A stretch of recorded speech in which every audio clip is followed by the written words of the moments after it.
આ કચ્છની ધરતીની એમાં માંડવીની અંદર આજ તમને એક એવી વાત સંભળાવી છે સાહેબ, યુટ્યુબ ની દુનિયામાં વાત આવી જ નથી ને રીરે થઈ નથી, સાવ નવી વાત. હા, મેલડીની હાવ નવી વાત. આટલા બધા યુટ્યુબ ના મને પોતાના મગજમાં નથી કે મેં કેટલી મેલડીની વાત કરી છે. હા, એટલી બધી મોઢામાંથી જે શબ્દ માં ભગવતીએ તાર આપ્યો વાત તો કરી, પણ આજે તમને તમારા ગામના આંગણામાં આ પ્રગણામાં મારો પહેલો પ્રોગ્રામ છે એટલે આજે હાવ નવી જ વાત તમને આપવાની છે. તમે કોઈ દી નો સાંભળો.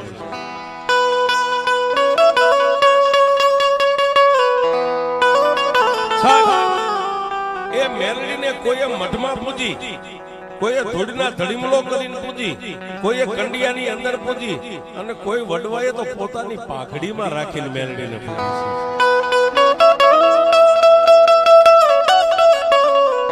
હા, ઘણા વડવાએ તો પોતાની પાઘડીમાં મેલડીને રાખી છે.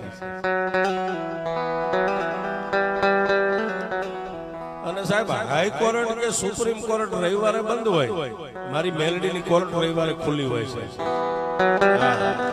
આ રવિવારે એની કોર્ટ ખુલ્લી હોય છે.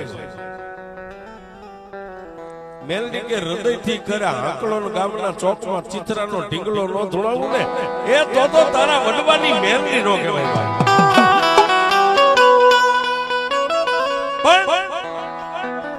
એ નવી વાત એવી કરવી છે સાહેબ, નાનું એવું એક નાનું પંખીના વાળા જેટલું ગામ ને ગામની માલપા 18 કોમ રે.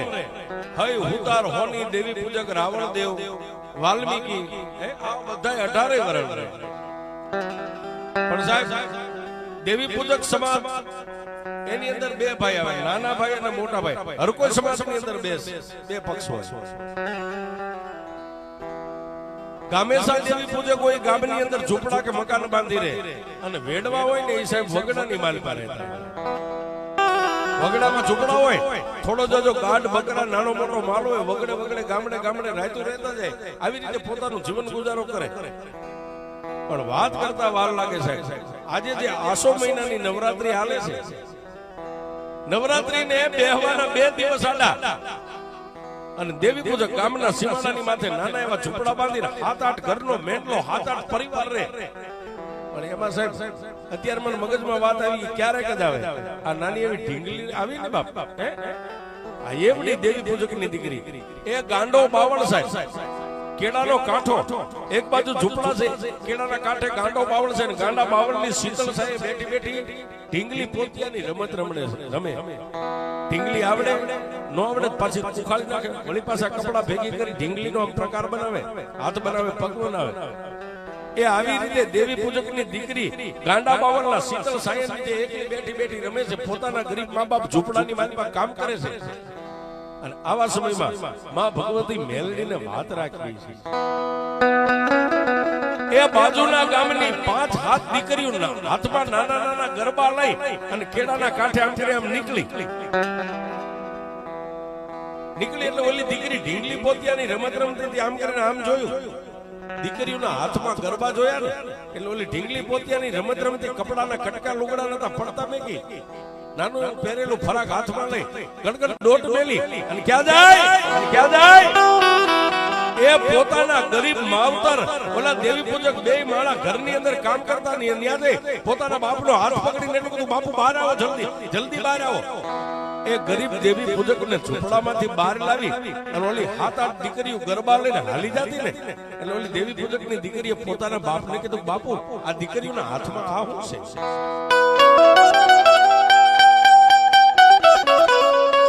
એ બાપુ એ આ ઓલી છોકરીઓ જાય એના હાથની અંદર શું છે? એટલે ગરીબ દેવી પૂજકે સાહેબ આવડી નાની એવી દીકરી હતી અને જમીન ઉપરથી આમ તેડી અને પોતાની સાચીએ દબાવીને એટલું કીધું, બેટા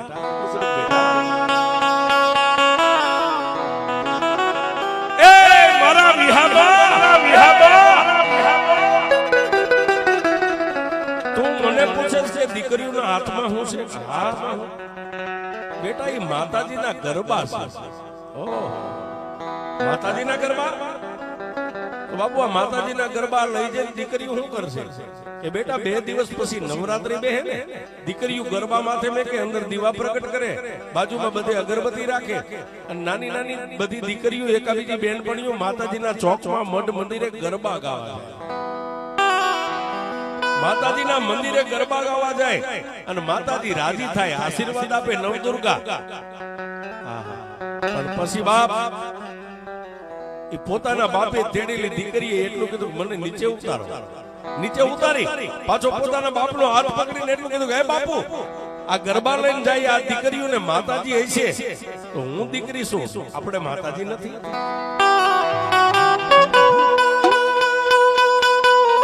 ગરીબ દેવી પૂજકે કીધું કે બેટા આપણે માતાજી છે ને એવી તો દુનિયામાં કોઈને માતાજી. એ બાપુ આપણી માતાજી ક્યાં છે? એટલે દેવી પૂછે કે પાછી તેડી અને ઝૂંપડાની માલપા સાહેબ નાના એવો કંડિયો આમ લટકતો હોય, કંડિયાની સામે લાંબી આંગળી કરીને કીધું કે આપણી માતાજી આ કંડિયામાં બેઠી છે. કે બાપુ કંડિયામાં બેઠી માતાજીનું નામ ગરીબનો બેલી, નોધારાનો આધાર, વગર પૈસાનો વકીલ, એ નમુડિયાની મૂડી આપણી માતા મેલડી બેઠી છે.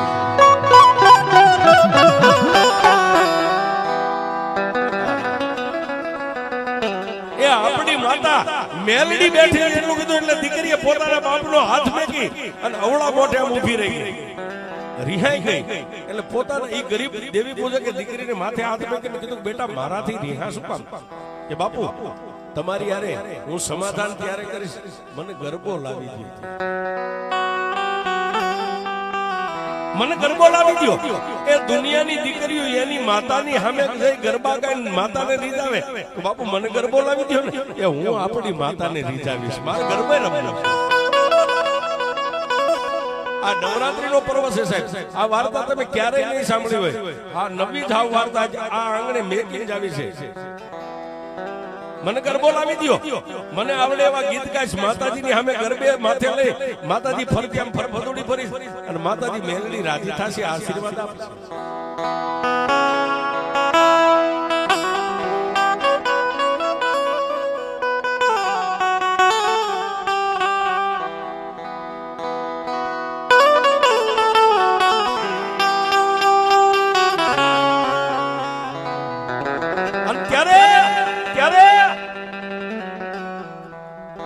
એ દીકરી તો અવળા મુખ્ય સાહેબ આમ વાહો વળી અને ઊભી છે રિહાઈ, પણ ગરીબ દેવી પૂજે કે પોતાની પત્ની સામે આમ નજર કરીને કે પત્નીની આંખમાં દડ દડ દડ દડ દડ આહુડા.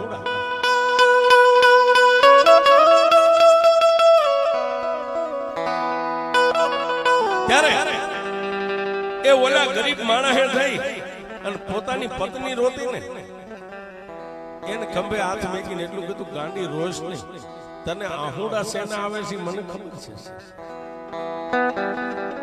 એ પોતાના દુખે દુખી ને પોતાના સુખે સુખી આવું બે માણસ જીવન જીવે ને તો એને જીવવાની બહુ મજા આવે છે. રોજ નહીં પણ તને આહુડા સેના આવે છે એની મને ખબર છે.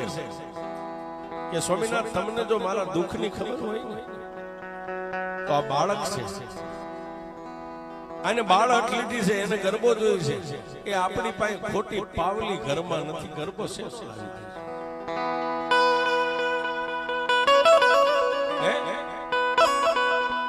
આપણા ઘરની માનમાં ખોટી પાવલી નથી, દીકરીને ગરબો છે લાવી દઈશું. પણ સાહેબ જેને ગરીબાઈ વેઠી હોય ને, જેને ગરીબાઈની માલમાં જિંદગી જીવો હોય એને ગરીબાઈની ઓળખાણ હોય. ગરીબાઈ કોને કહેવાય? એ વીસી કઈને એને વેદનાની ખબર હોય ને ગુમડું થયું હોય એને પીડાની ખબર હોય, બાકી કોઈને ખબર ન હોય છે. પણ એ ગમે એમ તો દાઢી મૂછનો ધણી છે ને, પથ્થરનો કાળજો કરીને પોતાની પત્નીને ખંભે આમ ઝાપટ મારી હો સાહેબ, રોજ નહીં. એ આ દીકરીને મનાવવા માટે હમણાં બાજુના ગામડામાં જઈ અને પ્રજાપતિના ઘરેથી ગરબો લાવીને દીકરીને આપો એટલે દીકરી હમણાં માની જાય. અને સાહેબ પગની માલમાં ટોટલ ફાટલ પગરખા પહેરી, માથે આવા વેચ વેચના વિખરાઈ ગયેલા વાળની વાટું વણાઈ ગયેલી, એ એક નાનું મોટું ફાટલ પન્યું હતું ખંભે મેકી અને સંધ્યા ટાણે વરસાદ દિવસ આથમવાની તૈયારી અને દીકરી માટે ગરબો લેવા માટે ક્યાં જાય બાજુના ગામડામાં પ્રજાપતિ કહેતા કુંભારના ઘરે ગયો છે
ઘડી ઘડી ના હોકારાની દેનારી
વડવાના પુનારથની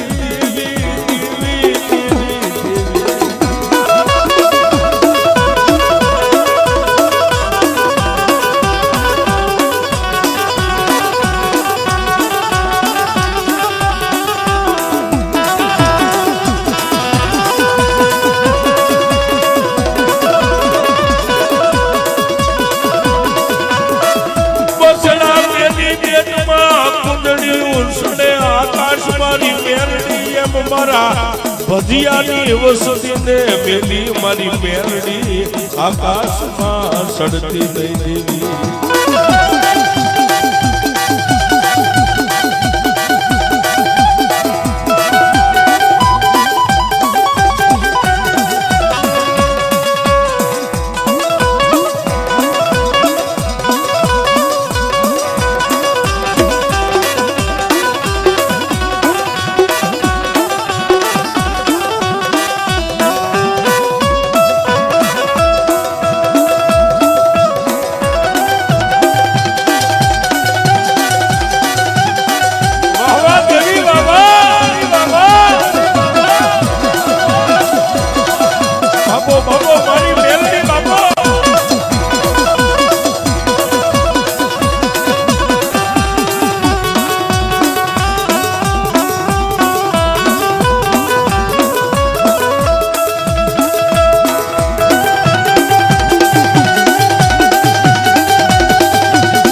આ નીચે બેજો ભાઈ